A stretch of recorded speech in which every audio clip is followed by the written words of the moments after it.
evening. If you can't hear us, please let us know and we'll try to speak as loud as we can. But basically what Dr. Bowman said, we're going to go through some different types of equine emergencies that we see in the field. And we do intend for this to be kind of an interactive presentation. So if you guys have questions, please just raise your hand or ask them as we go. We're going to prompt you with some questions and hopefully make it fun. And then at the end, please stick around because Milena with Always There Horse Care will be doing a trailer tour out back. There she is. Hi, Milena. Okay, as Dr. Bowman said, I'm Kylie Zehner. I graduated from Purdue's College of Veterinary Medicine. Hi, everyone. My name is Sara Verghis, and I graduated from Virginia Tech. Go Hokies. Both Kylie and I completed an internship at Piedmont Equine Practice after graduating from vet school, and we stayed on to do a fellowship here, which was primarily emergency-based, and now we're associates here at the practice. Great. So our first question for our audience is, what are some examples of an urgent emergency? And feel free to just shout them out. Bleeding. show on Sunday. Very true. Great. So some examples, as I heard, colic, painful colic, choke, severe trauma, I heard bleeding at one point, a down horse, and respiratory distress. And there's obviously more, but we can only cover so much. What about some less urgent emergencies? Any thoughts? Great. Yeah, so swollen eye, uncomplicated lacerations and wounds. I heard lameness or swollen limbs, fever, and that's kind of what we started with here. So what do you do if you have an emergency? The most important thing we're going to ask you when we talk on the phone is to obtain some vitals. The easiest thing you guys can do is obtain a temperature.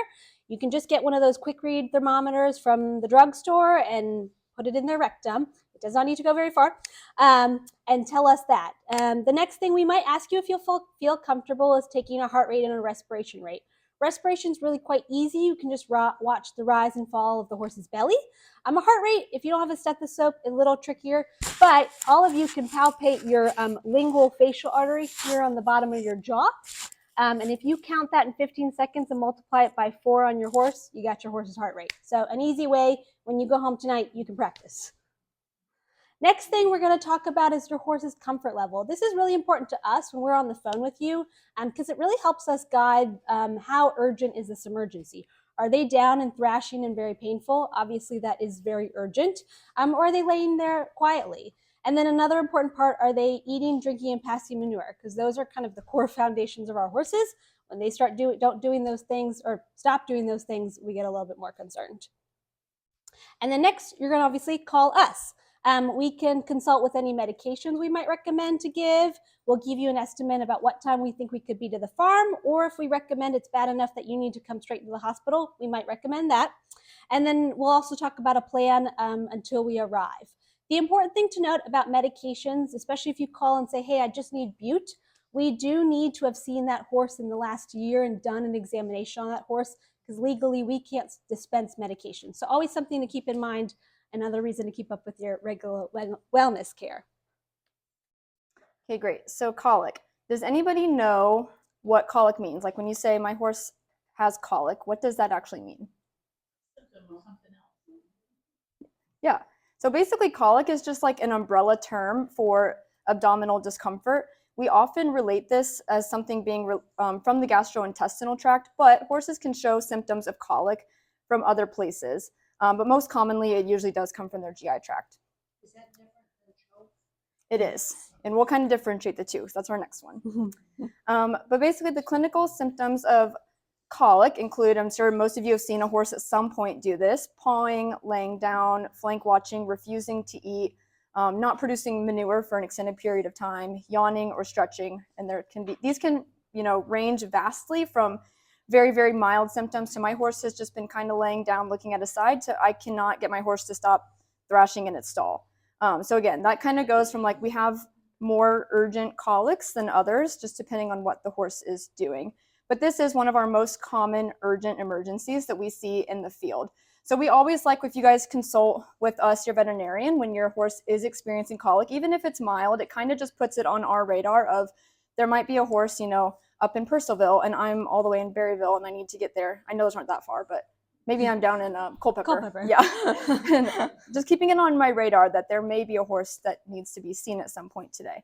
Again, and then like Dr. Verghis had hinted on, we'll always consult about administering medications.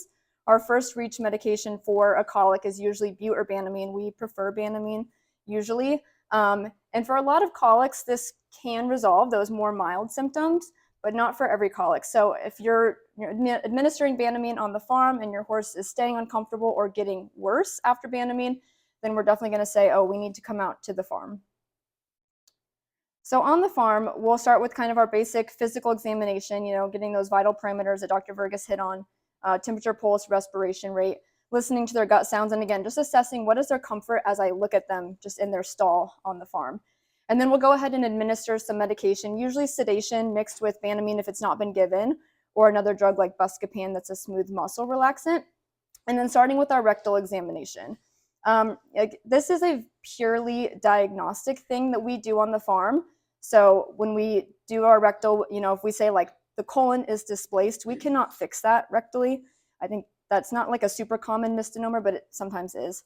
But one thing that it really does help us do is distinguish if this horse is experiencing a large intestinal colic versus a small intestinal colic, which we'll kind of go into anatomy in a later slide. And then next would be our nasogastric intubation. This is one of the steps that I think always gives some clients a little bit of a panic because everyone hates seeing the tube passed up their horse's nose. We agree it's not a great look, but it's super, super important. It's diagnostic, but it's also therapeutic. So if your horse has a bunch of fluid sitting on its stomach, it helps us actually get that fluid off because horses cannot vomit. So it can relieve a lot of pressure and a lot of pain. And then horses that aren't refluxing, we can actually administer fluids through that tube to help treat them. Sometimes additional diagnostics are pursued on the farm. You may have seen these like an abdominal ultrasound or an abdominocentesis, or we call it a belly tap, to get a sample of that abdominal fluid. We try not to do this on every horse, as not every horse, again, needs it. There's a wide range of colics, but sometimes these additional diagnostics are used if that horse does not have a referral option, or if we're trying to figure out, does this horse, are their symptoms worse that we are considering final care, or should we, kind of monitor them a little bit longer? And then at the end of every colic workup, one of the most important things to consider is our plan moving forward. So even a horse that seems, bright, alert, and comfortable after a colic, we should be coming up with what do we do next? Often we're putting that horse in a stall without food. We're fasting them for a while so we can monitor their water consumption and their manure production and their comfort level. But then, knowing that my horse could get uncomfortable again, and what do we do at that point? Do I call the vet back to the farm? Am I hooking up my trailer? Am I getting ready for transport into the clinic? So always just thinking kind of 2 steps ahead. So if anybody watches Yellowstone, you may have seen this clip before. I apologize, the volume's a little low. Oh, it's not working at all. Or So it's not even playing. there are subtitles. So Power on. Bluetooth connected.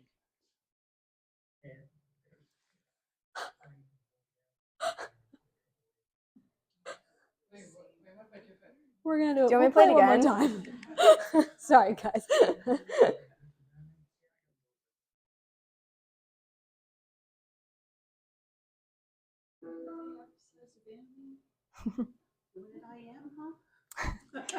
great. How So many? I was going to ask what's wrong with this video. You should never give Banamine in the muscle like that. I know it's labeled like that on the bottle. It says give it IV or IM, but that's kind of a big no-no. It can cause really severe reactions, so please don't do that. The safest way to give Banamine, even the injectable kind, is just squirt it in the mouth. So if nothing else, you can do that. Or have the paste. Or have the paste, yes. Okay, so again, going into the anatomy of the horse, you'll often hear us talk about the different parts of the GI tract, especially when we're talking through our rectal exam. So does anyone have a guess as to how long the entire GI tract in the horse is? 140 feet. Wow, you guys were great. It's 100 feet. 100. Yes. Yeah, so again, it's just a lot of intestines compacted into the abdomen of the horse, and they're just not really built for success. So again, when we're trying to work up our colics as vets, we're trying to figure out, is this a large intestinal problem or a small intestinal problem? And again, basing that kind of on our rectal exam and the clinical signs. So this is where our rectal is important. So there's this cool image where it's kind of what we feel or see or think about when we're rectaling a horse. So this is like looking at the horse from the back. And the brown part, you can see the arrow, right? Yeah, the brown is actually the rectum of the horse. So that's kind of where our arm goes as we're performing the rectal exam. And then different structures that we're feeling for as we do this. So on the right-hand side in lime green, you can see that's their cecum. And that's often usually palpated with a little bit of gas distension or feed material that you can palpate. We may even talk about like, oh, there was a taut band, and that's that white big band coming through it, and that may indicate that it's like distended or put in the wrong place. On the left side, in that more like yellowish color, is the large colon, and as Dr. Verghis is pointing out, it does this weird loop up onto itself, which is not great for food to try to pass through. So that's a common spot for horses to get impactions. And sometimes because that's in the back of the abdomen, we can feel that right there. The last normal thing that we often will comment on in the horse is their small colon. So that's that tan color that looks like little tennis balls are running through it. That's because we normally feel formed manure balls coming through. And you want to feel that. What we would say is abnormal in the horse is this peachy pink color, which is actually their small intestine. So in the normal horse, this should be flaccid and non-palpable. It should be, more forward in the abdomen where we can't reach it. But there are cases, especially our older horse population, where the small intestine can become quite distended for whatever reason, and then it gets pushed into the back of the abdomen where we can feel it. And that's a very abnormal finding on our rectal. So hopefully that was kind of helpful going through it. Of the 100 feet of intestine, it's large and small. What's the ratio? There's usually about 70 feet of small intestine. So most of it is their small intestine, and then their large intestine is actually much like bigger circumference, but shorter. Yeah. So yeah, this is a little bit of a graphic photo. It's from a surgery. So if anyone is at all squeamish, you don't have to look.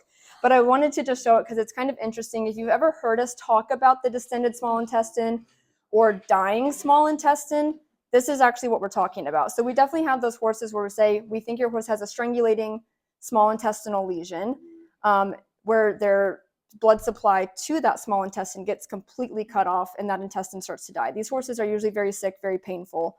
And in surgery, this is what we actually find. So a horse like this, you can see there's like the normal pink color. All of it's distended, which is abnormal, but there's a normal pink color going into that like muddy purple color to like that dark red dead intestine. So if you've ever wondered what we're talking about, that's it. Okay, moving on to choke. Oh yeah, go ahead.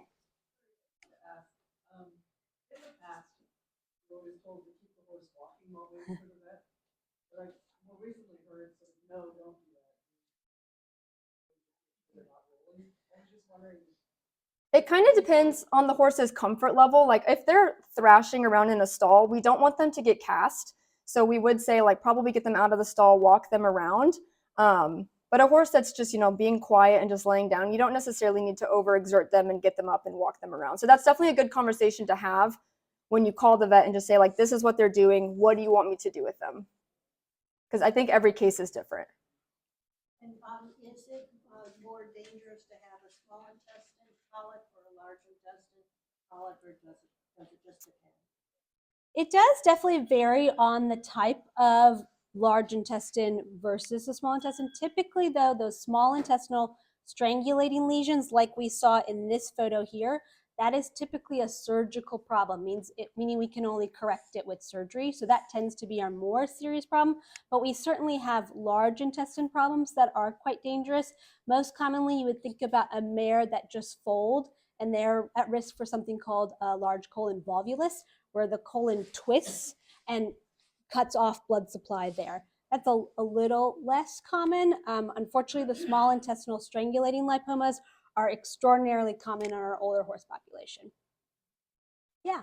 Are there any early signs when the strangulation is beginning? It's a tough They one. are, It yeah. varies from horse to horse. Like some Yeah. horses are super stoic and some horses just aren't. So there are cases where you can catch it super early on to the point where we don't feel anything on rectal. Yeah. Their belly tap is normal, and you kind of have to sit on them and wait and say, this horse has to tell me if he's going to stay painful or not. And then there's definitely cases where they're very severe, like up and down thrashing, and you immediately know there's a big problem, and probably we're just going to bring them to the clinic and work it up further that way. But is there anything in between, like the ones that develop into the big problem? Is there anything before that that would give us an indication that was happening? Unfortunately, pain level is kind of your number one determinant in that situation. And as I'm sure all of you know, horses don't read the book. We've had horses that have this bad dying small intestine and they're standing there. They just stand in the stall and look at you with no symptoms. It is extraordinarily frustrating, I know. Thank you. I think there was a question up here. What type of colic would make a horse prolapse, like out the rectum, their cecum and everything just comes all the way out? I mean, the horse had to be put down, but We've seen that with severe impactions or like post-foaling trauma that can happen. Usually from like straining. Yeah. Yeah. Mhm, mhm. I saw someone back there. Yeah. I was just gonna say, if a horse is refluxing, is that pretty much a right away to the hospital, or is there a chance of at farm? Great question. I mean, pretty much if we get net reflux on the farm, we're going to suggest this horse comes into the hospital because it's usually. Before even that care. Oh, there's like always refluxing out of their nose? there's always an option to yes. just come straight into the clinic. So if you actively see reflux and you know it's not choke, then I would say, yeah, I have a painful colic, my horse is refluxing, because that definitely indicates there's probably some small intestinal lesion going on that's worse than what could be treated on the farm. Is the horse in the photo, is that horse savable, or is that? It depends. They would have to run the intestinal tract, and there's a certain percentage of how much small intestine you can resect. I think it's like close to 50%. I'm not a surgeon, so don't quote me. But yes, you can resect small intestine. So they would do an resection and an anastomosis and cut out all the dead intestine. And so those horses definitely have a lower prognosis coming off the table, but it can be done. Yeah. Can you explain what reflux is? Yes. So reflux means, so a horse can't vomit. And so reflux means there's fluid accumulating in the stomach. So when we pass that tube down to the stomach, sometimes it just spits itself right back out. Or as we're doing our lavage with our stomach fluids, we are getting more fluid than we've put in. If you've ever cleaned a fish tank and you know you've created like a siphon with your fish tank, whatever that's called, that's what you're doing with your nasogastric tube. So in our heads, we're monitoring how much water we're putting into the stomach versus how much is coming out, because we don't want more than a certain amount. Okay, we okay to move on to choke? All right, so for you guys, what is choke?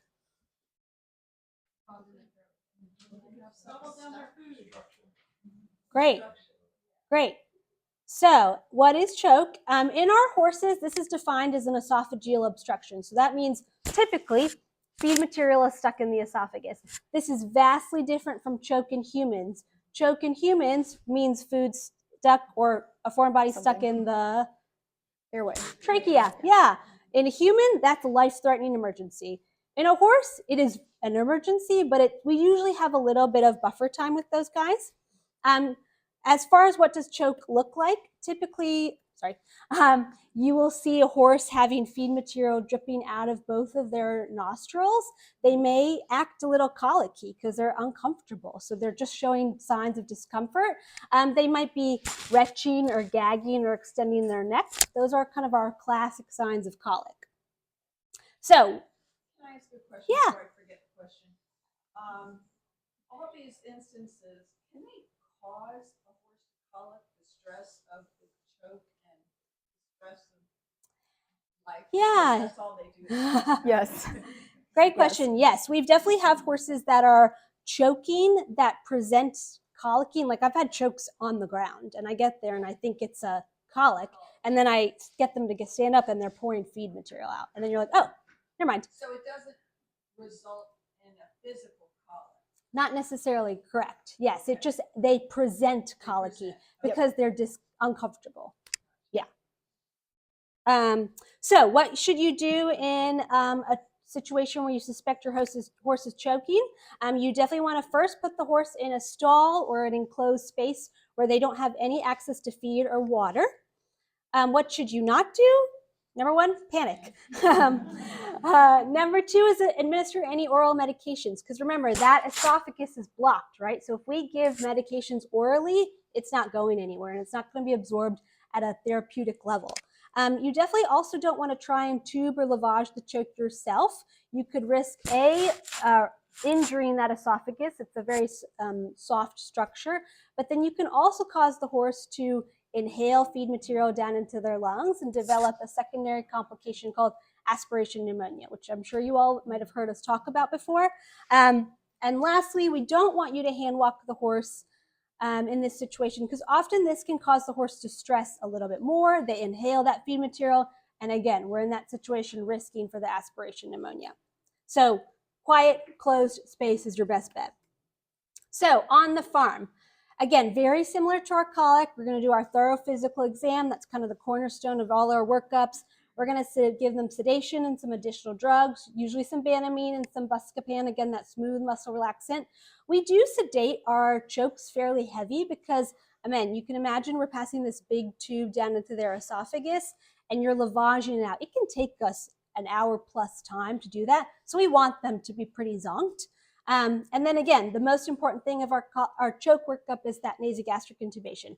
This time, we're not passing the tube all the way down to the stomach. Sometimes the choke is resolved and we do get it all the way down to the stomach, but we might find the obstruction along the esophagus, and then we're going to sit there and gently lavage the feed material out. Now, often we're asked about antibiotics. Typically, the latest research tells us that we should not be administering antibiotics unless they're warranted. So if that horse has been choked for a long period of time and we are worried they've already developed aspiration pneumonia, we might reach for some antibiotics. And then frequently, our chokes do end up having to come to the clinic. Typically, those are the chokes that are choked on an apple or a carrot or some foreign body that we can't lavage out with water. Feed material comes back kind of nicely, like the grain, but the moment it's something physically hard, we usually have to use our in-house scope, which is a camera, to go down the esophagus and pluck it out. And again, the horse might come to the hospital if they have developed aspiration pneumonia. Typically, pneumonias require aggressive antibiotic therapies that need to be in the hospital setting. Either they need a catheter in or they need to be getting inhaled antibiotics to reach the lungs. This is a great photo of a horse with choke. So you can see that feed-tinged nasal drainage, and it's going to be out of both nostrils typically. But I've had chokes that just have like one little drip, but they're like doing this with their neck. That might be a cue for you. Any questions on choke? I mean, In small pieces. Small pieces would be good. But definitely, if you don't know the horse, don't give it. Yeah. Okay. Next category. Oh.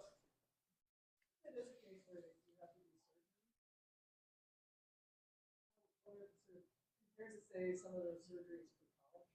How hard is the recovery? You mean for choke? Yeah.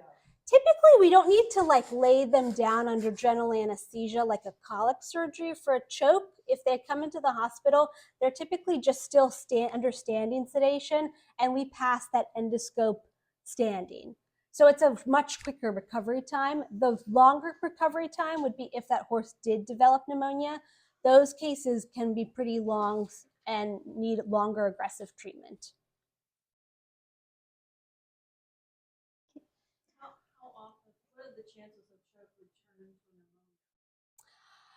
I would say It's a very case dependent thing. Yeah, and then duration dependent as well. If they've been choked overnight and, you know, like they ate their dinner last night and that was kind of the last time someone saw them normal, and then the next morning you go to feed them breakfast and you're like, why doesn't he want to eat his breakfast?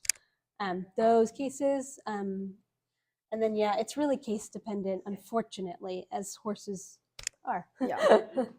The real answer is we don't know why some horses aspirate and Yeah. some don't. It may have something to do with like my horse was super distressed and throwing its body around and it aspirated feed material versus my horse was super quiet and it just stood in the stall with its head down, so it didn't aspirate. But The one population of horses that would be a little bit predisposed is if they've had a tieback surgery where they open that airway a little bit more. You'll see those in our like race horses. They are a little bit more predisposed to aspirating feed material because we've physically made that airway larger. Okay. okay, severe trauma. This is obviously a very broad category, so I thought it would be kind of fun, maybe not fun, to just do some pictures and cases. Each situation is very unique, so it's kind of hard to just talk about severe trauma as like, this is exactly what we're going to do when we get to the farm, because we don't really know until we get there. But I kind of wanted to go through how horses don't always read the rule book. So first case is just an impalement injury. So we do see these from time to time. You know, my horse tried to jump the fence, didn't make it, or sometimes we've seen like a rake in a horse before, different things like that. This is a laceration kind of in this like shoulder pectoral region, which normally we would not, care too much about, except that this one had quite a large vessel extending down from that jugular vein exposed. You could like stick your finger behind it. So we thought probably not a good idea to put this horse on a trailer and try to bring it into the clinic. Let's just put him in a stall, keep him quiet. We'll get to the farm, and we were able to repair that one on the farm. This was a really good example of a horse that did not read the rule book. So again, what Dr. Bowman hinted on, we like pictures because it sometimes just helps us assess what's going on with your horse, but not always. So this was a picture that I had received of a horse that was just standing. You can see the horse is fully weight bearing, but they had circled a wound kind of right above the carpus on this horse, thinking probably it had gotten kicked because it was unwilling to walk in the field. And so we went out. We were able to get there very quickly just because we were nearby. But in my head, I didn't know how urgent it was going to be. When we got there, the horse was lying down and was, unwilling to get up, even when I drove the car pretty close to it. So that kind of clicked something in my brain, like, that's not normal. Horses are fight or flight animals. So we elected to just let this horse lay on the ground while we kind of assessed what's going on with it, and felt some bony instability, and found it actually had this humeral fracture that was displaced. Had no wounds associated near the shoulder. It just had that really small abrasion by the carpus. So again, it goes to show you your horse can get kicked and it can sustain some very severe trauma even without an external wound. So you always kind of got to keep your eye out. And then the next one was these are out of order. This is, you probably can't really even see it, but this was a radial fracture seen in the field that's non-displaced. Dr. Verghis is trying to highlight some of the fracture lines that we saw. This horse was also a kick wound and did have an external wound. We don't have any pictures, but because this one was non-displaced, we took a risk and said just stall rest it, and it actually healed and is doing great. This is another example of a bad displaced elbow fracture. And then this one is another, sorry, these are just really bad. Severe trauma is severe. This is an example of like, again, two horses can have the same issue and present very differently. So this was a horse that is obviously non-weight bearing and does have an external wound. So it kind of pinpoints you to what is a problem, because this horse also would not walk and it also had a pretty severe humeral fracture. So those two cases can be very similar and very different at the same time. Okay, so again, going to the farm, we're starting with our basics of our physical exam. Like I said, you look at the horse and you say, why is this horse not standing? There's something more going on that we need to investigate. Administering drugs like sedation, pain relief are really important. And then ultimately for these, as you could see from the last slide, imaging is our mainstay for our severe trauma cases. So doing radiographs, ultrasound, whatever's needed to get to a diagnosis. Often, as you can see from the pictures, these horses do get injured out in the field. So you're wondering, how do we x-ray them in the field? Well, we do have a generator at the clinic. So if you cannot get your horse to move or it's lying down, again, you don't want to force the horse to move that will not, because you just don't really know what's going on inside their body. So if you can just tell us ahead of time, you might need a generator, or if you have a generator on the farm, that's also great. We can make a lot of things work. And then referral to the hospital is going to be like the big question mark. Is this horse something that we can fix?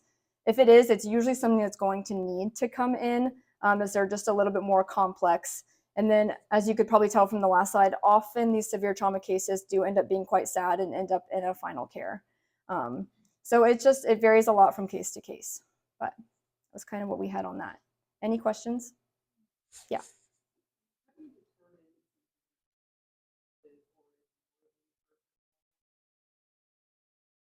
Yeah, usually we're determining stitches based on the size and the depth of the wound. So anything that's like full thickness through the skin, we'll say probably needs stitches. Something that's like partial thickness and just like an abrasion, and there's nothing to actually like oppose together, could get away without. But again, that's where pictures become very helpful. And we'll talk about and show some pictures of some lacerations later in the presentation. Okay, continuing on with our urgent emergencies is our down horse. We have a few questions that we'll be talking about with you on the phone and when we get to the farm about what is how to assess the down horse. The first question we're going to ask you is how long has that horse been down? This really gives us a good estimate of our prognosis and concern for the situation. Has the horse been down for a few minutes and is otherwise kind of bright? Great. Has this horse been down overnight and has been down in the mud? It's going to make us a little bit more concerned about the overall prognosis. Number 2, are they in a bad location? Are they down in their stall or in the field, or are they down in the creek bed? That, again, is going to determine how urgent and how we approach the situation. And then next is any obvious trauma. Do you see a fractured leg? Because, of course, that's going to be a very different approach than a horse that's just laying there but is otherwise seems healthy.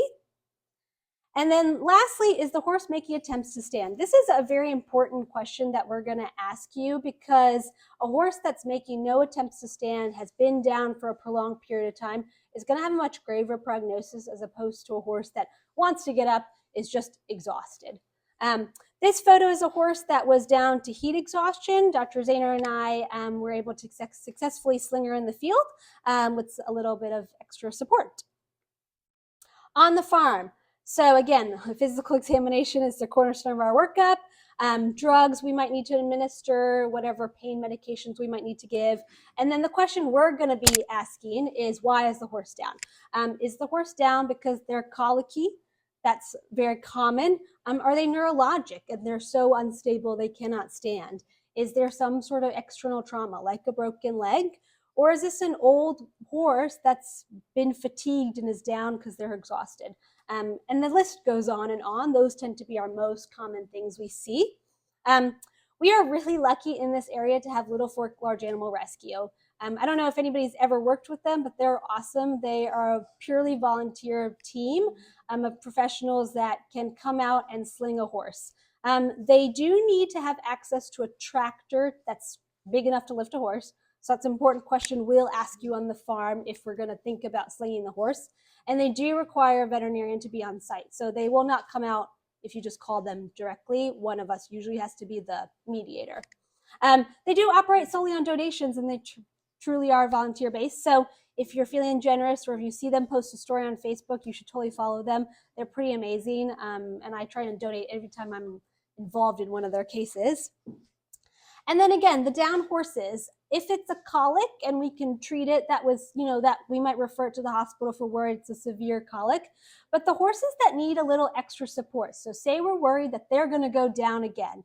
We get them to stand, but we're worried they're going to go down again. Maybe they're neurologic, maybe they're super weak from some ongoing disease. We would like that horse to be in a hospital where they have access to a sling in the stall. So that way, if the horse needs extra support, it's there for them. The 2 hospitals in the area are Marion DuPont, EMC up in Leesburg, which is Virginia Tech, or University of Pennsylvania New Bolton Center. So again, this is a conversation. Hopefully we don't have to have this conversation with you on the farm, but something we'll talk about if it comes down to that point. Again, this horse on the left was down to heat exhaustion. The owner was fantastic and was able to put up a little temporary tent. If you guys have one of those, it's kind of nice to have on hand. They were putting ice on the horse. They brought food and water to the horse. And then Dr. Zehner and I are here running fluids to the horse, and then we slung the horse. And on the right is another horse that, again, was systemically healthy, was just down due to the complications and was able to be successfully slung, and the horse was referred to a hospital. So 2 successful cases, but again, the horses were systemically healthy, which is a really important factor in our decision making on the farm. Is that your hard hat? No, that's actually Little Fork. So they bring hard hats for the whole team, and they always give the orange one to the vet. So It's great. I happen to wear orange every time they come to the farm. Like I have an orange T-shirt on and my orange, what do you call that, tank top. So I just like to match. If I show up to your farm in orange, don't be scared. Those helmets are like really heavy and uncomfortable, I will say. They're like firefighter helmets. Okay. Respiratory distress is our next one. So again, this is definitely like a more urgent emergency because it's horses' lungs take up a huge part of their thorax, and they definitely need all that air to oxygenate their body. So some things that we'll ask you on the phone is like, can you feel air through both nostrils? That would just tell us if it's like a one-sided obstruction or not. Is their respiratory rate and effort increased? So another question for the crowd, do you know what the normal respiratory rate is in the horse? 30 to 40. Yeah, it's actually quite lower. So we tend to say 10 to 20 breaths per minute is the normal in the horse. Obviously, if your horse was just running around its paddock, it's probably going to be like 50, 60. We're not counting that. We're talking about the horse that's just standing quietly in the stall. Really, though, we don't get concerned until it gets up to like 40 breaths per minute, or they're really struggling to breathe, meaning like you can hear that their airway is not normal. So again, a lot of causes of respiratory distress, another kind of broad category, but some that we just listed here would be severe respiratory infection, like pneumonia, allergic reaction. You know, sometimes horses here get snake bites and their face can swell up so much that it actually just like occludes their airway. An obstruction in the trachea or just kind of in their pharynx, or trauma. So on the farm, going back to that mainstay of our physical examination, we're going to listen to their lungs really well. We might auscultate their trachea, kind of see what is their heart rate at the time. Administering medication, if just to keep them quiet. Anti-inflammatories are usually our go-tos for these cases. And then back to our imaging. So one of the common things that we'll reach for in a respiratory distress case is endoscopy. And that's that like long skinny camera that we can pass through the nose. And that just gives us a look into the back of their airway. We can usually often go down their trachea too, just to see, is there any evidence of obstruction? Is there swelling in their airway? You know, does their trachea have so much swelling that they actually just don't have a hole to breathe out of? These are some things that we see. We can also ultrasound in the field, and that just looks for evidence of, you know, bad pneumonia cases, fluid on the lungs, air on the lungs, pneumothorax, things like that. Yes, and then for these cases, sorry, we're not warning the graphic photos anymore, but you guys are used to it. Yeah, for more severe cases, we may elect to place a temporary trach in the field, and this is really just an opening into their airway. We place it kind of down right here in their throat. Two things that are really important about this is, one, it will only work if the obstruction to their breathing is above that site. So a lower respiratory disease like pneumonia or pneumothorax, you know, giving them an air hole lower is not going to help them breathe. But a horse that's got like stung by, or yeah, severe reaction to a sting or a snake bite, that might help them if, you know, we really feel like they could just asphyxiate. The other thing is that this is only a temporary fix, and it doesn't actually, you know, resolve what caused them to go into respiratory distress. So this gives us time to let the horse just settle and relax, but then we still need to figure out why did it, you know, have troubles breathing. Oops. So these cases, again, usually being a little bit more complex, you know, if they do have lower airway disease like a pleural pneumonia or a pneumothorax, we do often refer them into the hospital for further management and care. I think that's all we had on that. Yeah. So I've noticed changes over the past couple of years in one of my horses in their breathing, like heavier breathing. is that an indication of something to come?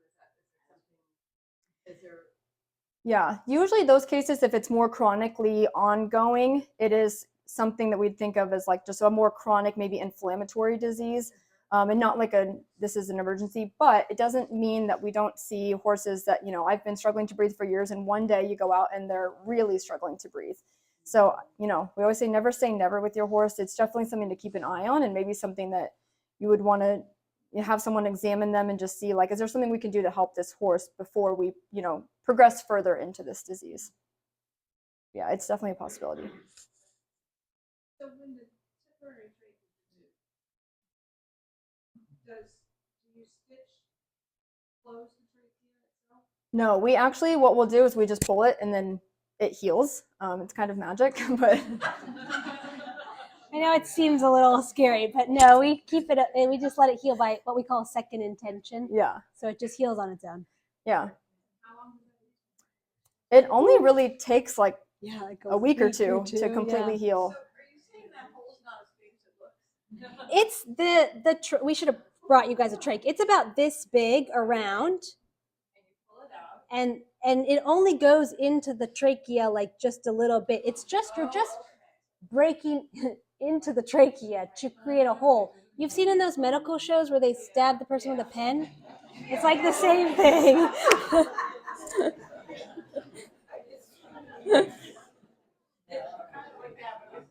Yeah.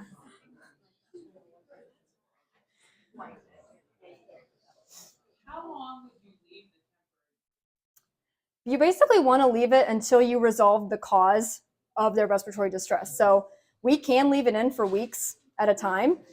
We just have to like change it. Oh, Claire, our hero. Oh,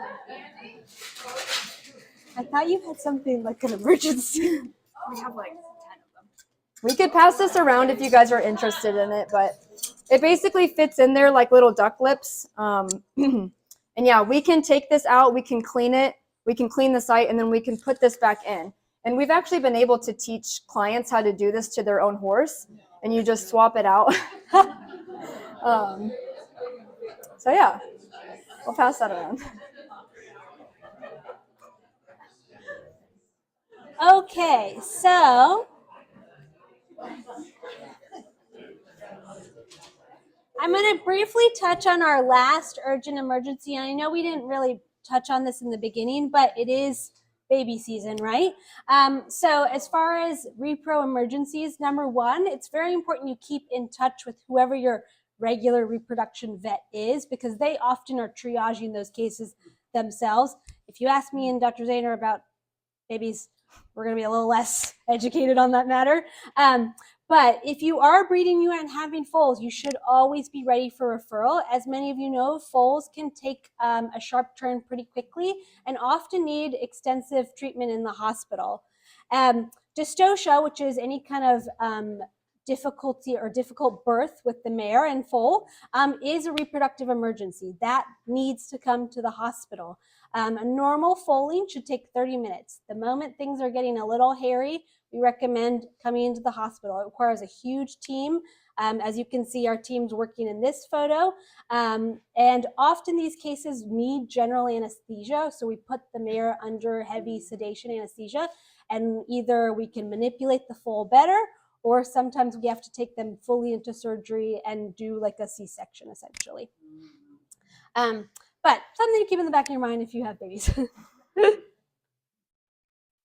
All right, so transitioning into our less urgent emergencies. I know all of you guys have heard the saying, an eye is an emergency, and I definitely agree with that.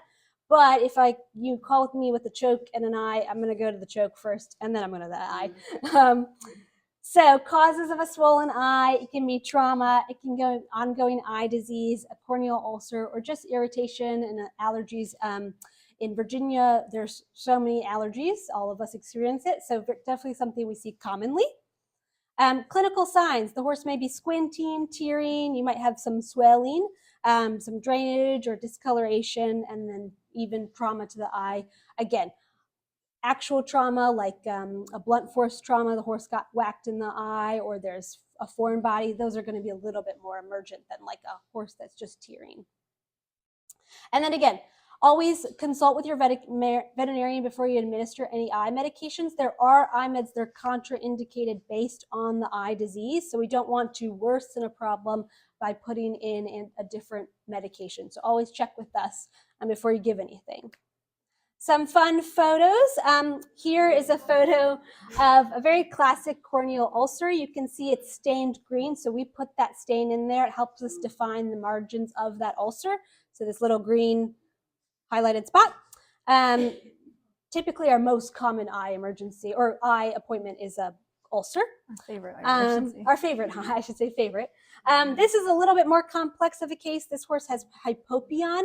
So that's this white blood cell accumulation here in the anterior chamber or the front of the eye, accumulating on the bottom of the eye.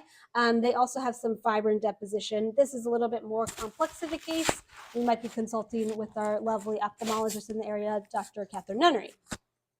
And then again, here's a very swollen eye. You can see the lids are swollen, the conjunctiva swollen, and then you can see this very large corneal ulcer that's highlighted in green. You can't even see the full extent of it because it's under that swollen eye. So this is probably one we're going to tell you, hey, we should come back in a couple of days and look at it again.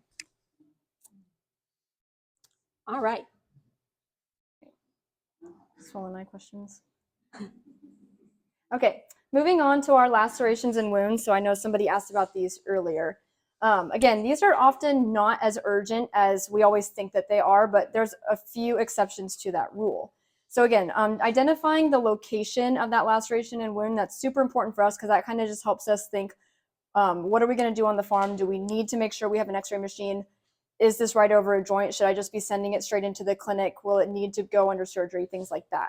So always take a photo and call a vet. We love receiving pictures. It's super, super helpful. Something that's really, really important is we always get pictures with your guys' fingers touching wounds and all over the place. And our fingers do carry bacteria and we can transmit bacteria to our horses. So please, please, please wear your gloves. Always try to cold hose the wound. You can do it or clean off the wound. You can do it with a cold hose or just like dilute betadine, saline, whatever you've got, and clip the hair. We also often receive just like a picture of like a bloody leg and you can't even tell where the laceration is. So that's not as helpful, but if you guys can do these things safely, if you can't clip your horse's hair, don't worry about it. We'll deal with it when we get there. And then it's always important to know when was the horse's last tetanus vaccine. We do like to booster tetanus within 6 months. So if you can, that's something that we should be asking you guys on the farm, but just something to think about in the back of your mind too. They are susceptible to that disease. Oh, Sarah told me to tell everyone, I'm just suturing a tongue in this photo, and that's how it like pertains to this topic. So again, just some fun pictures of these would be considered like non-urgent wounds. Like Dr. Verghis said, if I get a colic and a choke, I'm going to go to that and just say this horse can be sat in a stall and wait. It does need to be repaired same day. We don't want our wounds to get contaminated overnight. There is a period of time to which we cannot repair a wound after so many hours because it just won't heal as well. But one like that would do just fine. Another example of what looks like a pretty severe wound, but it's right over that cannon bone. So there's really no synovial structures in this area that we'd be concerned about. And you can tell, or we can tell from this picture, that it's actually quite superficial. Like it's full thickness through that skin, but it doesn't look like it goes much deeper. So that one might be one that we would just say we can get there when we get there. This one was one that maybe looked a little bit deeper, and it is a little bit closer to that carpus where we have multiple joints and even the carpal canal, which is a synovial structure. So we might be a little bit more concerned and timely on that one. It's a front limb. Yeah, sorry. That's like the, yes, yes. And then head wounds always look really bad because they bleed so much. Oh, I didn't know you hadn't started yet. Sorry. Yeah, sorry.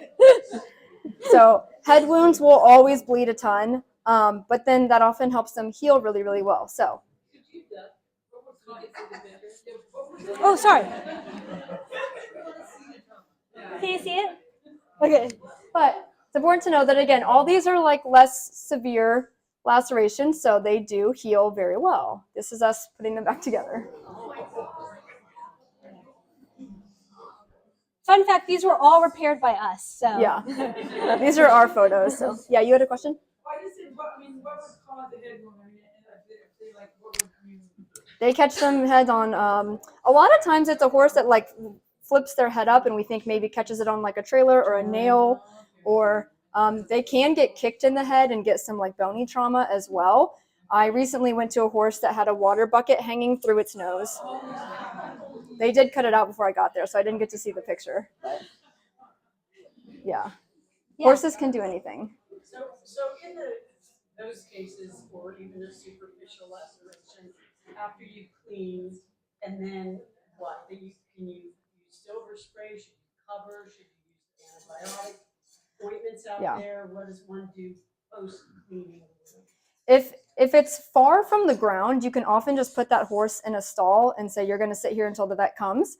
But if it's like a limb like that, and the vet says I can't be there for 2 hours, but the horse will be fine, you can wrap the leg in like a standing wrap or something just to keep it covered. Vet wrap, gauze, anything to keep it clean and covered, and a little bit protected. I would stray from putting any like ointments or sprays on it, because then when we get there, we're just going to have to like take time cleaning it off in order to suture it back together. So don't put anything on it. You Nothing can wrap on it. it. Yeah. Okay.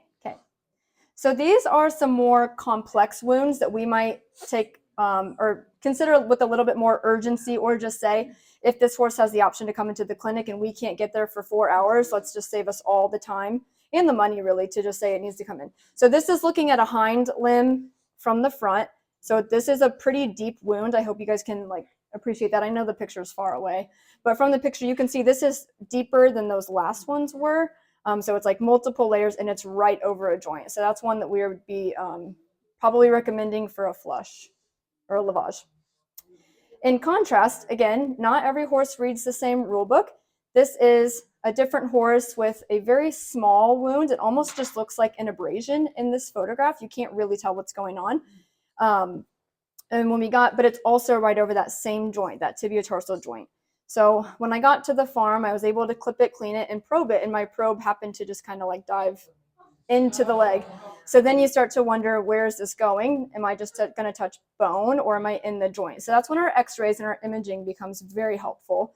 And on our x-rays, I was able to see that there was actually this abnormal air pocket on the imaging, and there should not be air in a joint on an x-ray, in a normal x-ray. So when I ultrasounded it, I was then able to confirm there is air all throughout this joint, which means that wound likely communicated. That horse came into the clinic, got a standing lavage, and did great, went home. Yeah. If it is punctured, if the joint punctured like all the way down to the bone, is that something they can recover from? Yeah. Early referral and early treatment, though, is the key. Yep. The longer those fester, they increase their chances of developing like arthritis and a very severe infection. Okay, so again, on the farm, when we can get there, we will go back to our basic physical examination. We'll probably watch the horse walk. Are they lame? Are they sound? And then giving usually sedation, both for pain management and for our safety, especially if it's like a hind limb wound inside the pastern. Those can be kind of difficult to do.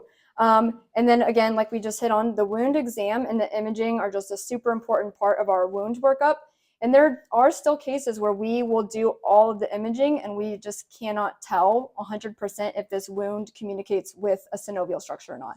And those are usually the cases that where you would say, let's refer it into the hospital, or let's get a sample of that synovial fluid and see, if we put fluid into that joint and it comes out the wound, it communicates. But sometimes they can be really, really tricky to tell. And often that's just easier done in the clinic than on the farm. So again, kind of discussing like, do we repair this on the farm or do we refer it to the hospital? Depends completely on where that wound is, and if we think it could involve a synovial structure. Sometimes though, we do have to refer it just for safety reasons and need for general anesthesia. This kind of more pertains to our younger, less handled population of horses. So, the weanlings and things around that age, they might just kick your head off if you try to block their leg. We'll say this horse should just come in, get anesthetized, quick wound repair, recovery, and it will do a lot better.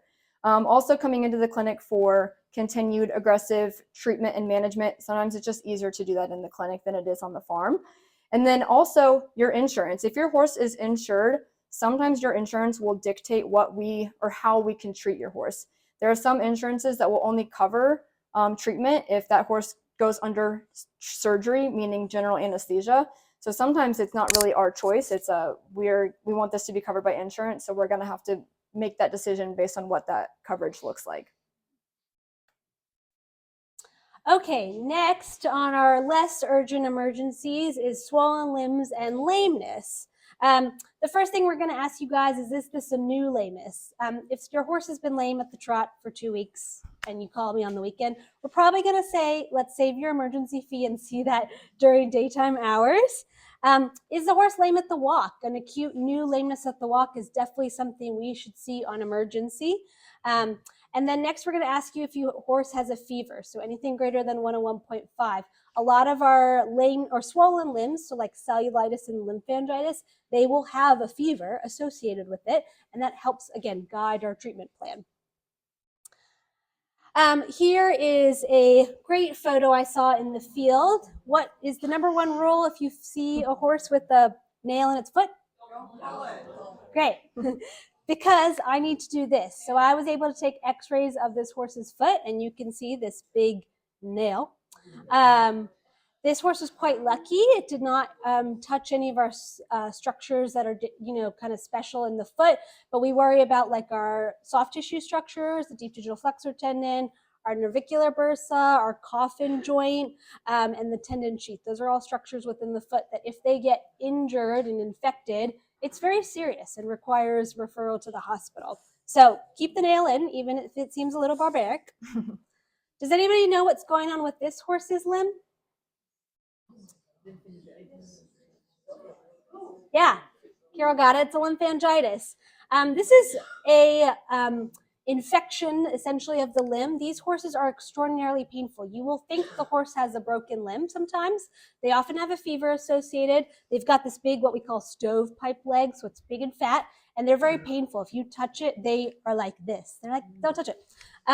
These horses need aggressive antibiotics and aggressive anti-inflammatory support. What did you call it? Lymphangitis. It can be caused from like a wound or bacteria tracking in from little, like if they've got dermatitis on their feet or they've got an actual wound.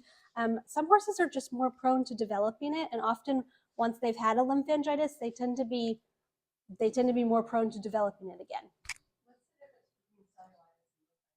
Oh, great question.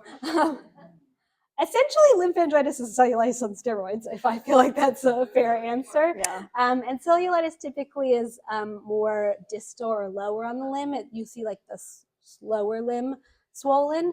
And lymphangitis, classically, their lymphatics and their vessels that are tracking up on the medial inside of their leg are really swollen and painful at a palpation. They do not want to move. Yeah. Yeah. Sometimes I've seen, sadly, a horse that like the leg never went down. Yeah, we have a few horses like that who've had chronic lymphangitis, and they have sometimes referred to it as like lymphedema, where their leg is just perpetually enlarged. As those lymphatics get scarred down and injured, they do a poorer job of returning that fluid back up. So yes. Okay, last photo is arguably our favorite type of lameness. It's a little hard, I know, in this picture. This horse was lame at the walk, and okay, I'm really sorry. If you can believe me, there's a tiny little gas pocket right here, and there's a tiny little gas pocket right here. Does anybody know what that is? An abscess. Yeah, it's our favorite one. And we got lucky with this horse to find the abscess on our x-rays. Oftentimes you don't actually see it on x-rays, which can be a little frustrating. But this horse, we remove the shoe, we can pare it down and open up that abscess, and we kind of treat them with a foot bandage. We don't typically recommend antibiotics with our abscesses. It actually can delay that abscess from rupturing. So that's a common question we get asked. But we do recommend anti-inflammatories, so bute or banamine. I think there's an old theory that that's going to slow the healing of the abscess formation. But we want that horse to weight that foot because it does actually encourage them to rupture the abscess out. So we want them to be comfortable. So that you like it done naturally. In other words, you're not gonna poke it open. Oh no, we do want to open it. From the sole is the ideal. Yep. We like to find the abscess tract along the white line on the horse's sole. So you'll see us with our knives paring down to open it up. Because you can imagine if you've had like a really painful pimple, it hurts. So imagine standing on it, it really hurts. So we can get it to drain, they're going to be so much happier. If you have a horse with an abscess, does it help to soak it or put it in salt? Is that We like to do like an Epsom salt boot so the foot stays wet. Sometimes I find the short-term Epsom salt soaks for like 20 minutes actually hardens the foot, which we want the foot to be soft so that abscess ruptures out. So you'll see us with fluid bags, and we'll put what we call a soaking boot on with Epsom salts and water in there as well. But those animal intex bandages are really great. The Epsom salt poultices, those are all great at drawing abscesses out. Say that We'll again? put it on for days. Oh yeah, days. Yeah. Yep. Yeah. how do you know? Go I ahead, was girl. gonna say, how do you know, I mean, the position of that one, I guess it was gonna come out, but there there's like those heel and coronary band ones that go.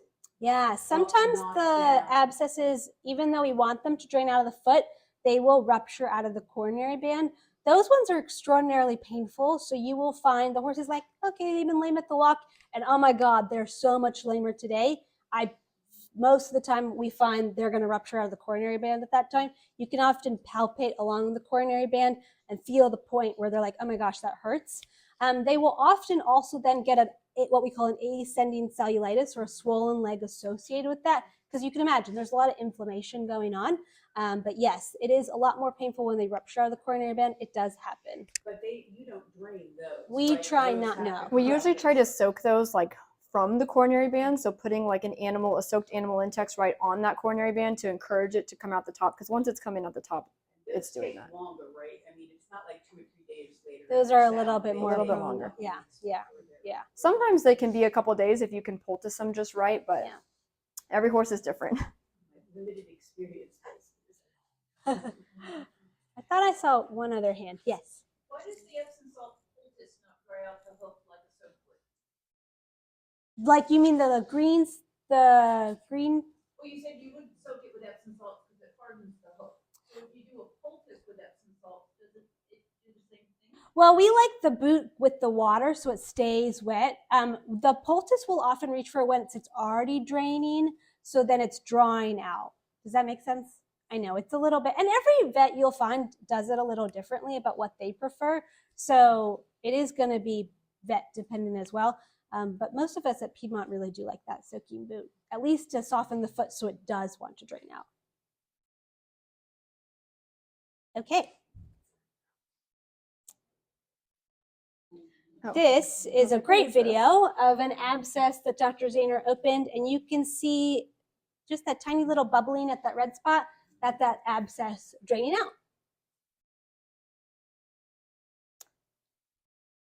Okay, moving on to our last one, which is fever. So I think this is my last question, but what is a normal Sorry, I give it away. temperature in a horse? 99 to 105 to 100.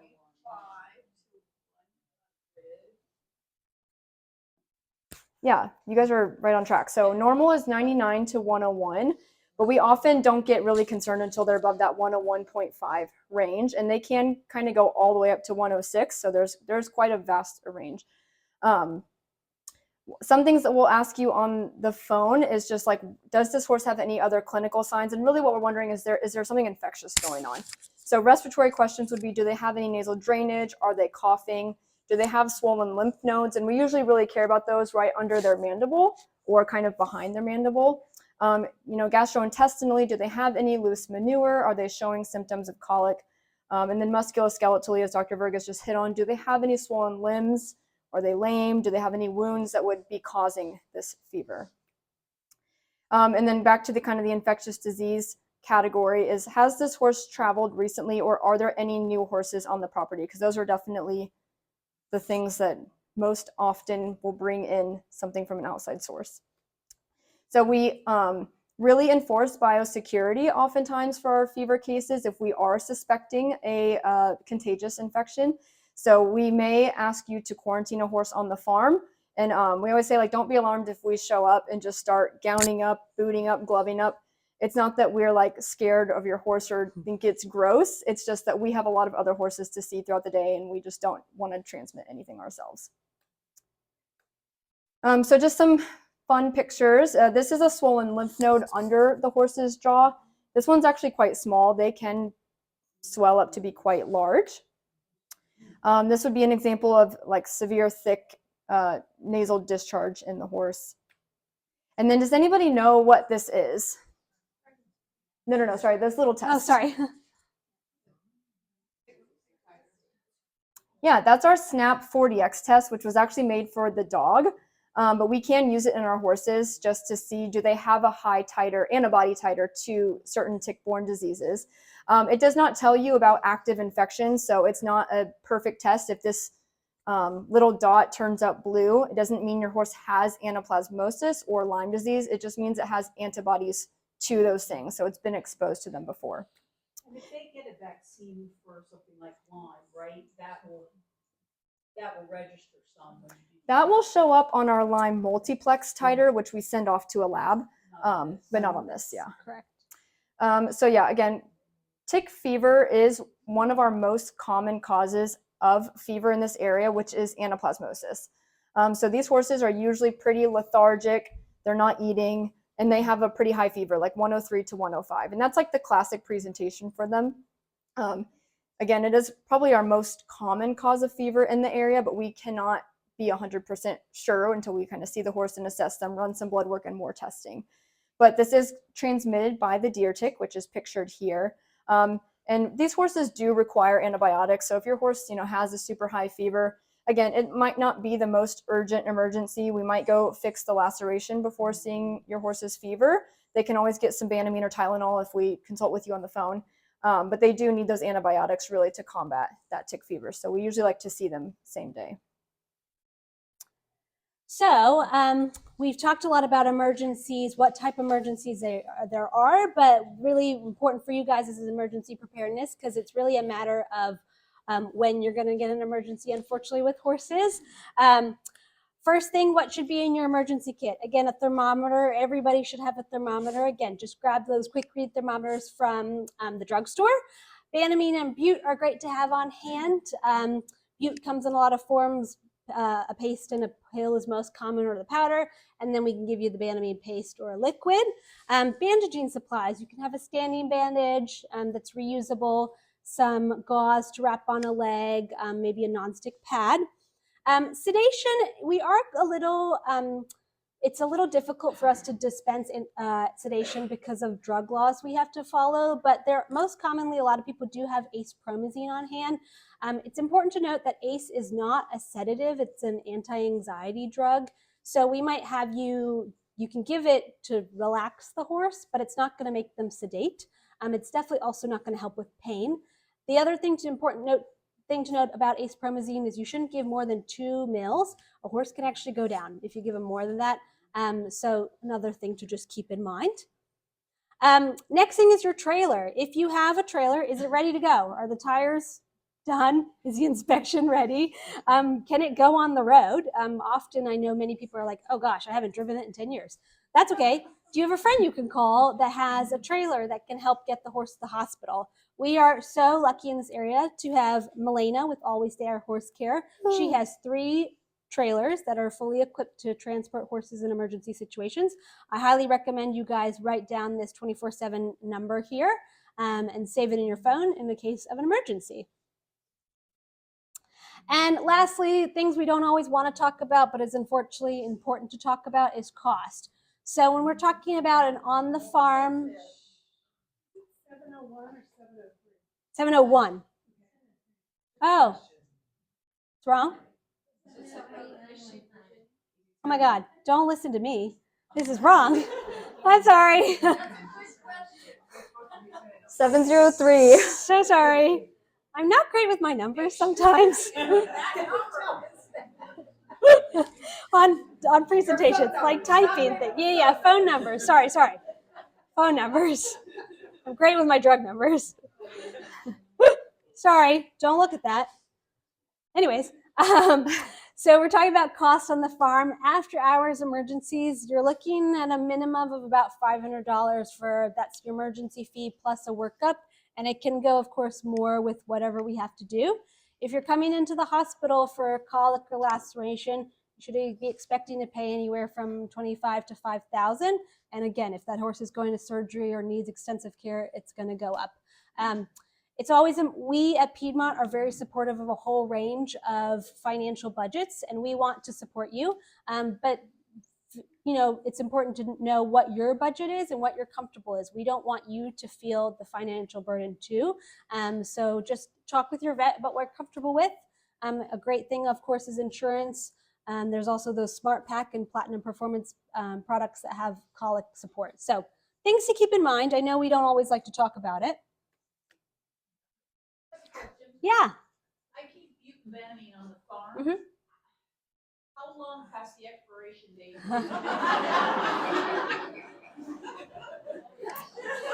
1 year. Couple months. If you're giving it orally, I think you've got a little bit more give. Please don't. Year, or are we talking 5 years? I would say like less We're than usually a year. comfortable within like 1 year. Okay, we really should be telling you I know. no. Yes. Yeah.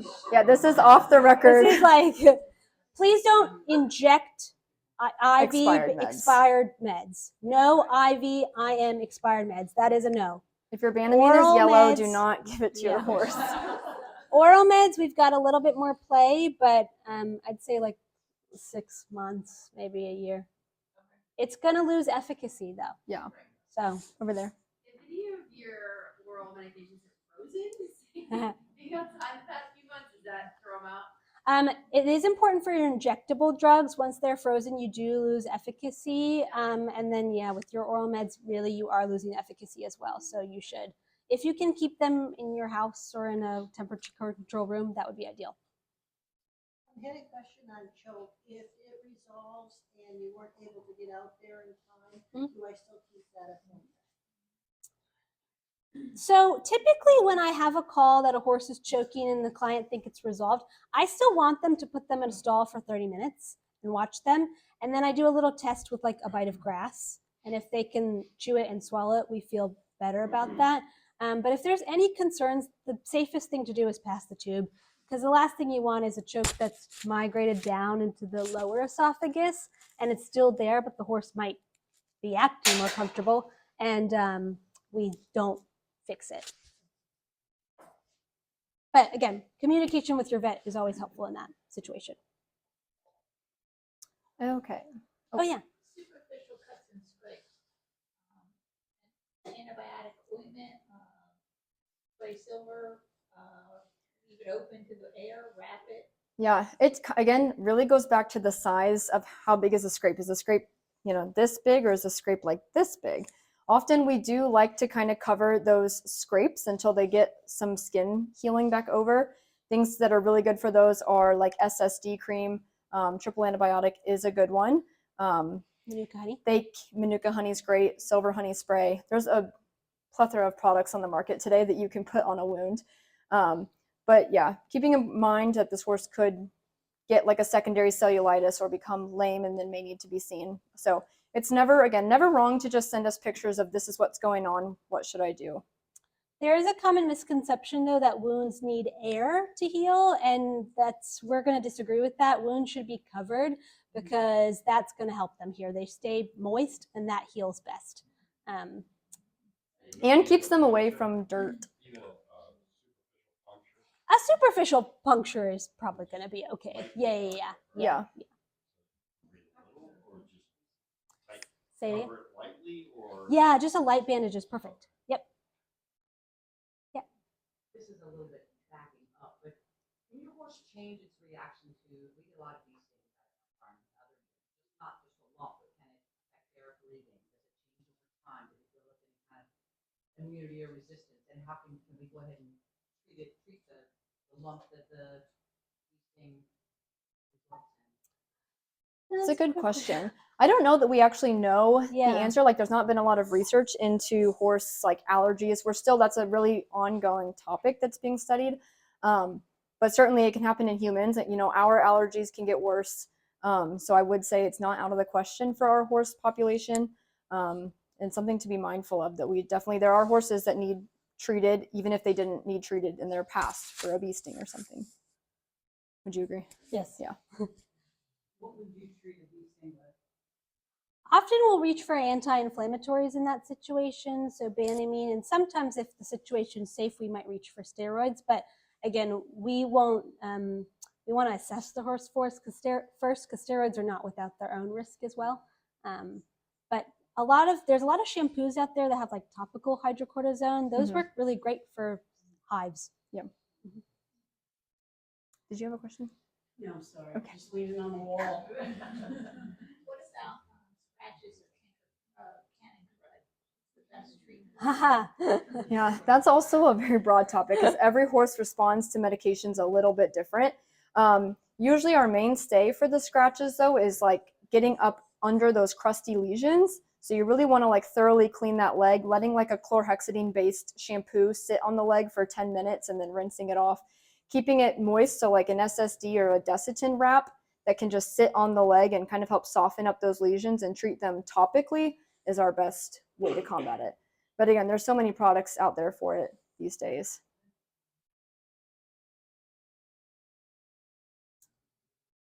Okay. Okay, so we're almost finished up here, but we just kind of wanted to touch on, you know, what does it actually mean for us to be on call? So here, Sorry. means nothing. Yeah. At Piedmont, we do have more of a unique situation because we have so many doctors that we do get to kind of share the on-call schedule, but it also means that we have more clients. So, you know, it's like I'm not just on call for my clients, I'm on call for Dr. Verghis' clients, Dr. Bowman's clients, Dr. Anakis' clients, everyone who's kind of part of the Piedmont team. So in a weekday, we do split up just 24-hour coverage. So we do an 8 a.m. to 8 a.m. shift. We do work our normal day before and day after. I know a lot of times we'll be at the farm at midnight and people will be like, well, we don't want to text you tomorrow and bother you. You're probably sleeping. I'm probably not. I'm probably going to be at work. So just be mindful kind of those types of things. Wait a minute. You're working 8 a.m. to 8 a.m. Yeah, but we do go home. And do what? Eat dinner.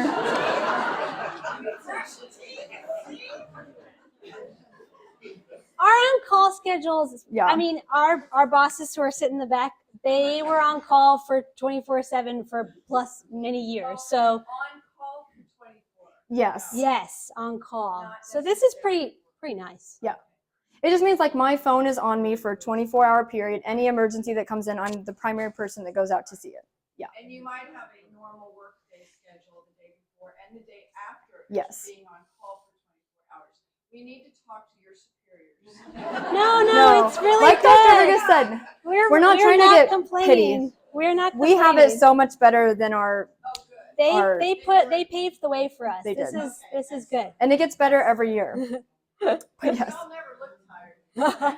That's good. Anyways, and then the weekends we split up. So we do Friday 8 a.m. to Monday at 8 a.m. So, you know, it's the same vet that would come out Saturday that would come out Sunday. So as you hit on, it is important to note that we don't just sit at the clinic for that 72-hour period. You know, we're not just sitting here waiting for a call to come in. We do try to go home, feed our dogs, say hi to our husbands, and, you know, live kind of a normal life. But we are a large and growing practice. We have 20 doctors now. So we have many clients that call in, which gives us kind of a really high emergency caseload. So there's also a likelihood that when you call that emergency service, we're already at another emergency. So sometimes if it just takes us, you know, a little bit longer to get back to you, it may not be, we're not ignoring your message. That's definitely not the case. It may just be we're dealing with something a little bit more urgent and frantic. The other thing is when we're on call, we're kind of responsible for all of the things. So you call the emergency line. The emergency line is some person in New York. They give us a message with the information. So then we give you a call back. We're triaging your case. We're trying to figure out how urgent are you and where are you located? Are you 5 minutes down the road from me and you're going to be a quick appointment? I can probably go do that before I go see this quiet choke that's 30 minutes away. Consulting over the phone on cases, maybe my horse is colicking, but I gave it Banamine and now it's doing fine. What do I do? And we just consult with you over the phone, maybe while we're driving to our next one. And then we also relay all of the referral cases that come into the hospital. So we do have referring veterinarians. If their cases come in, those calls go through us. Or if we're referring a case into the clinic, we are responsible for doing that. And then again, because we're a larger practice, we have so much of an advantage over those like single or 2 doctor practices in the area. So we do cover a lot of emergencies for outside local veterinarians as well. So say you do have an emergency and a whole slew of people shows up to the farm. Who are these people? You're going to have your primary veterinarian. That's going to be one of us or one of our other veterinarians here at Piedmont. We do also have a robust intern veterinary program. These are fully fledged, fully licensed veterinarians who have finished vet school and are doing an additional year of training, just like we did. We did our intern year. So you'll see the interns with us, and they are very competent. And then you'll often see some veterinary students that are coming through their rotations through vet school that might be riding along as well. Again, like Dr. Zehner touched on, when you call the emergency line, so that's our main line, but from 5 p.m. to 8 a.m., it goes to an answering service, and they're going to collect your information, your name, your horse's name, where you're located, your phone number, and what your emergency is. That page gets relayed to us, and then we will call you back. I know calling that line seems like an extra step, but it really does help streamline things for us, and it helps us not miss emergencies and pages. So we do ask that you do call that line if you need us, and then also utilize it truly for emergencies if you need. And lastly, I just want to touch on something that's really important to all of us. I had a question. Yeah. About the on-call. Yeah. So during the pulling season, is there a repo vet to on-call? Dr. Christy Moss is our rock star therogenologist. She does do the reproductive emergencies for the clients she is working on. So yes, she's usually in touch with the clients she has developed that relationship with. But yes, we do have a team. Is there ever an instance where it makes sense just to load your horse up and bring them to the clinic? Oh yeah. Oh yeah.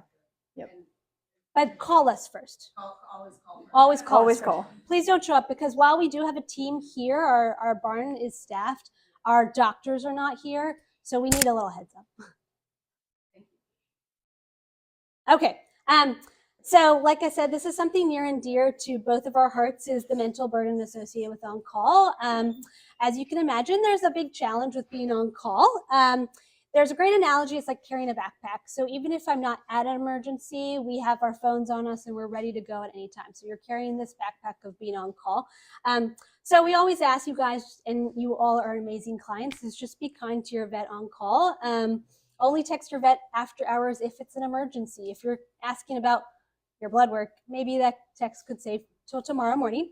Emergency medicine is actually one of the leading causes why equine vets leave the field, which is a really upsetting statistic. It's not like small animal where they have emergency hospitals and general practices. We are both the emergency doctor and your regular vet. According to the AAP, 1% of veterinary grads are entering equine practice, and within 5 years, 50% of them are leaving equine practice. It is a really staggeringly tragic number. We want to encourage our veterinary interns that are here, our vet students that are coming through, to stay in equine practice so we can all continue to work on the animals we love. Okay, sorry, this is actually my last question. We thought it would be fun to quiz how many emergencies does Piedmont see? And so we kind of split these up. So first we'll ask you, how many emergencies do you think all of us see in the field after hours, meaning between the hours of 5 p.m. and 8 a.m. and then weekends and holidays in a single year? So this is our numbers for 2025. In a year. 1,020. Any other guesses? 105. What was that? 105. 105? Somewhere in the middle of those two. 10,000. 723. So that averages about 2 emergencies a day if you put those numbers into perspective. So again, there's a high likelihood that when we're on call, we're going to get called out. And then in the hospital, any guesses for horses that come into the clinic in a single year after hours?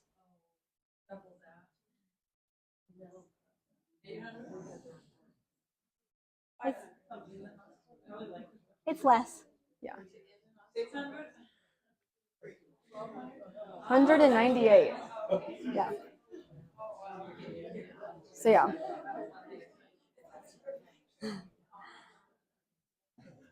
All right, and with that, thank you guys so much for coming.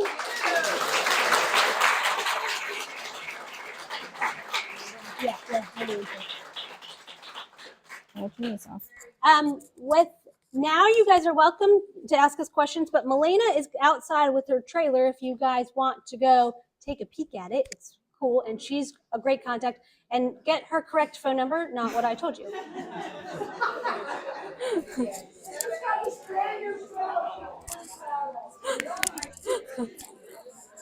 Oopsies.